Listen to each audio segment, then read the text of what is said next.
So we're going to be making this recipe today using the chuck shoulder clod, or just chuck shoulder roast, whatever you see it in the grocery store typically called.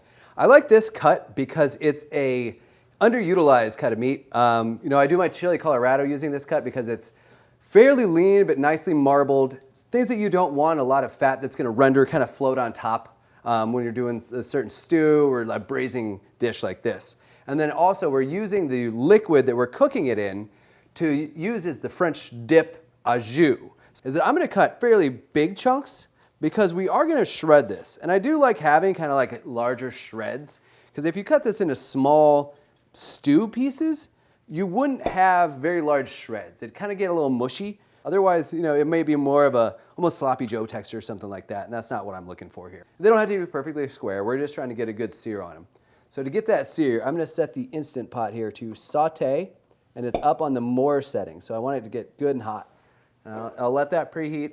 Then I'll go in with some oil, but we're going to season up the beef right now.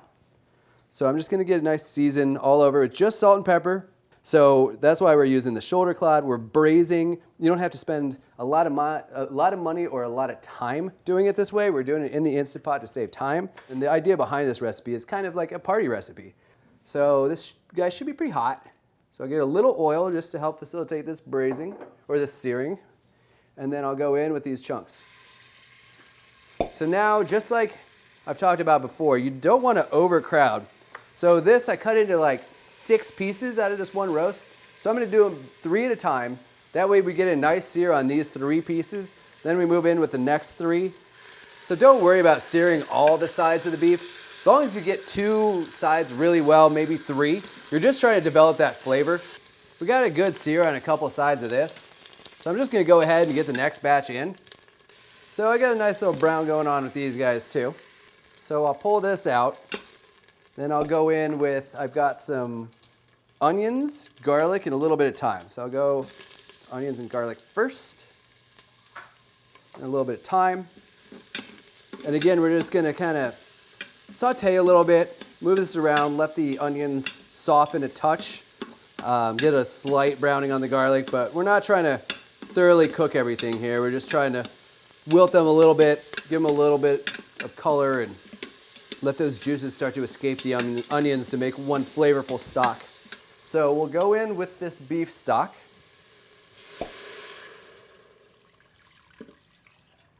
Deglaze that pan a little bit, and this should still be set to high saute. That'll help warm up this beef stock so that as I kind of scrape some of this fond out and move it around a little bit, that'll help start this stock getting warm so it starts to bubble, again, to facilitate the cooking of this. All right, so I will get these beef pieces back in the pot. All right, now we go on with the lid. All right, let's see, do I got it? Oh, I didn't hear the sound.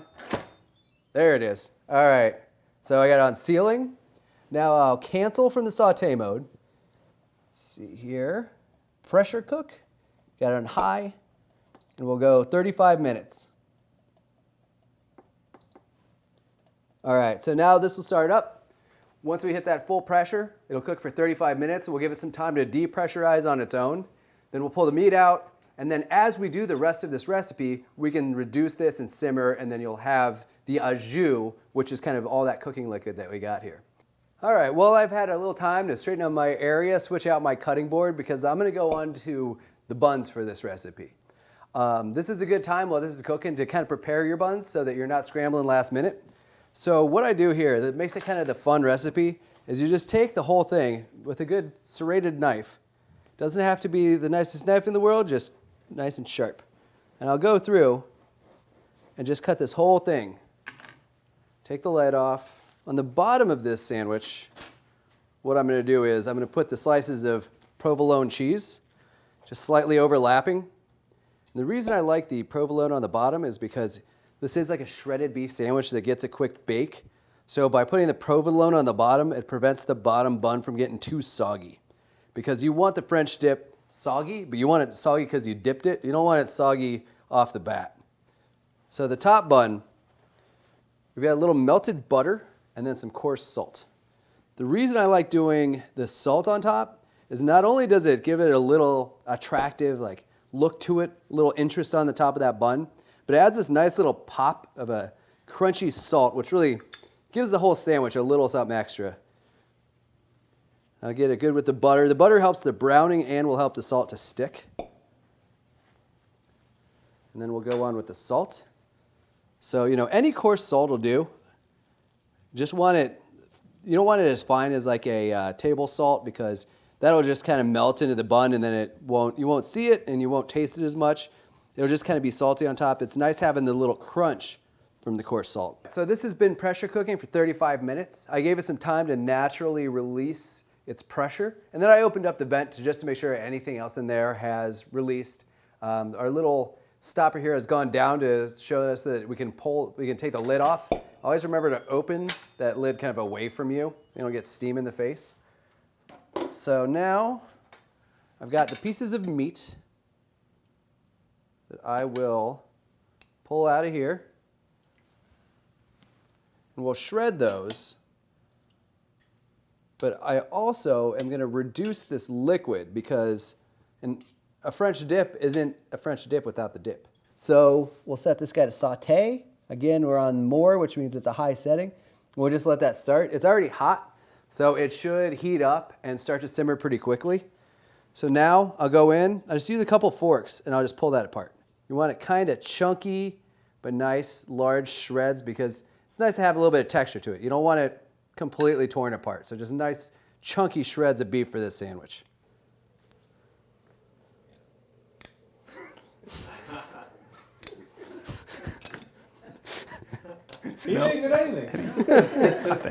So now we have the shredded meat. Like I said, slightly coarse on the shred there, because I would like it a little chunky so you still maintain some texture to it. And we're just going to go right onto this cheese. And by not allowing it to cool too much, it helps start to melt that cheese, because really the oven baked part is just to melt the cheese, get a little brown on top, and help these get kind of crunchy.